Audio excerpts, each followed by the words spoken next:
Hello crafters, Louise with you today. Thank you so much for checking out this 12 by 12 scrapbook layout. It is a paper rose studio layout and I am using the Heart and Home collection. It is just the most beautiful collection of really neutral browns and warm tones with a little mixture of some pops of blue in there as well. Now I'm going to choose a recent family photo. So I like to get our family photos updated. We get them done about every 5 years, and these photos I thought suited this collection just beautifully, and so I'm going to have a little photo focus on the floral elements of this collection. So I'm starting with the wood grain background paper. And then I've trimmed a little bit of the edges of this particular floral patterned paper, and then I'm going to cut it into a frame. Now, I know you've seen me do this process before, but when a patterned paper feels like it's a little bit overwhelming, it's definitely an easy way to still feature the paper without it taking up too much of the layout. So I really like to make sure that, you can see a little bit of that wood grain, and it's going to be split because I'm going to take out another frame. So I'm going to take out that sort of second frame, and you can see I've got this little pop of the wood behind. Now, I have two parts of the Heart and Home collection. So I have the 12 by 12 basics papers, and then these are leftover pieces from the folio journal. So it is all, I love the folio journals. I've talked about it in videos before.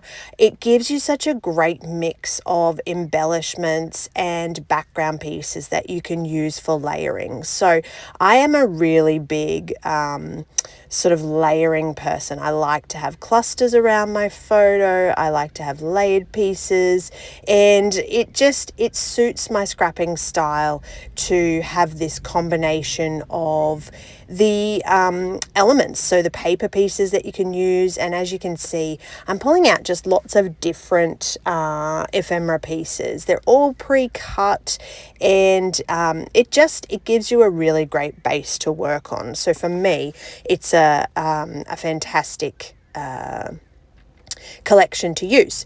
Now, teaming it up here, I wanted a little bit of floral, but I also wanted a little bit of contrast. So I had quite a bit of that neutral palette going on. So I needed something that sort of still matched. I wanted it to coordinate with the Heart and Home collection, but I didn't want it to be too bright or overwhelming either. So I'm pulling out the Butterfly Garden die cuts, and I'm going to use a few of these little floral pieces to help embellish around my cluster.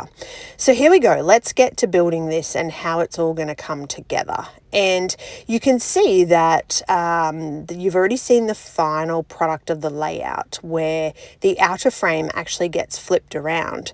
So I want to have the layout so that it has a really nice contrast, and I'm going to add some stitching. So actually, instead of using my black pen around that outer border, which you could absolutely do, and you could faux stitch if you were happy with that, but I really wanted the texture of stitching. So when I pulled the layout apart after I have built this cluster, I turned the outer frame around to pop some glue on it, and I saw the other side and I went, I actually really like the stripe and the contrast of this other side, which was not something throughout the whole layout that I'd actually done. So this is just to show you that a layout can really evolve and change in its structure. It's one of those things where you can start one way and all of a sudden you're changing things and still getting a really great outcome. All right, well, these florals just needed a little bit of extra support with their fussy cutting, so I just neatened them up a little bit.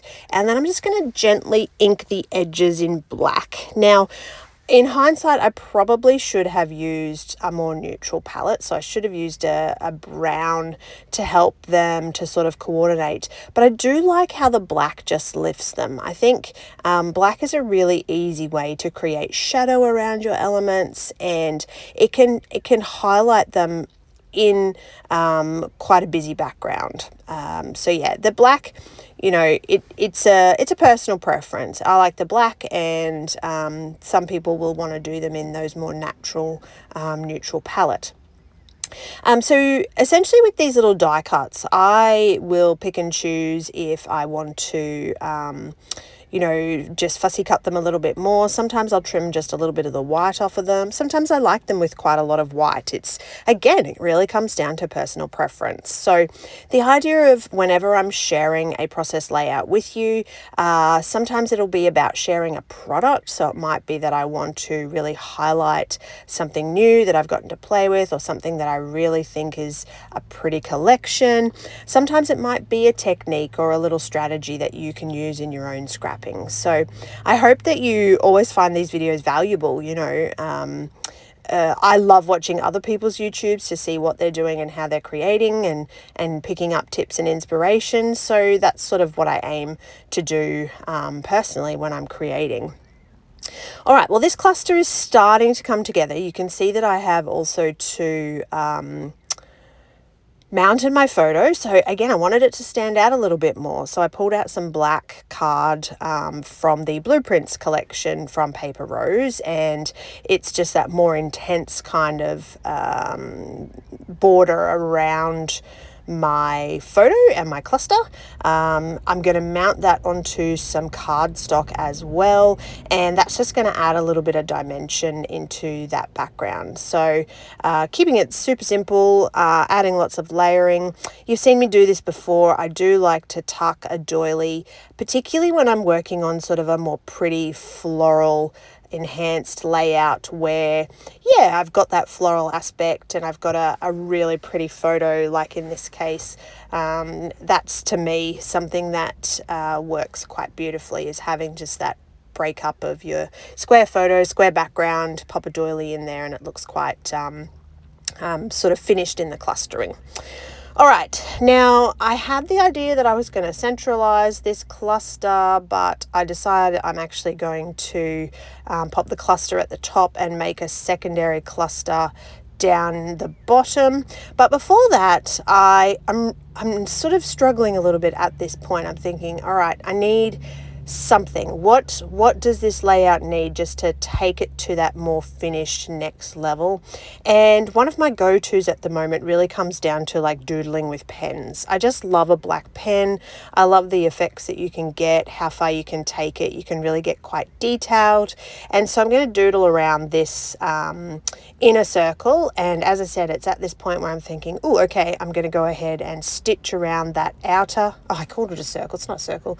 I'm going to doodle around the inner square patterned paper, and then I'm going to stitch around the outer frame and try and just have a couple of clusters and build things up here.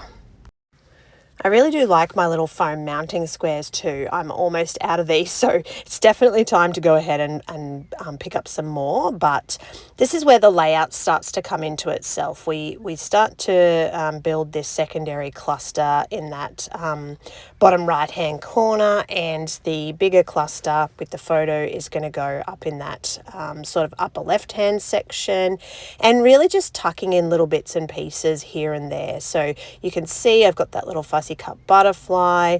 There's these cute little envelopes and like some frames with sayings and things in them. I've taken that little black title that was from the Butterfly Garden, and here comes the final stitching and putting together. So see how cool this paper is when you flip it over, and how the contrast of that outer frame really just changes the whole finished product of the layout. So I like this much better. I think that it really came together fantastic. I like all these little pieces tucked in, and a really happy memory of family life with a great collection to finish that scrapbooking off. So that is my Paper Rose share for you today. I thoroughly enjoyed this one. I hope you did too.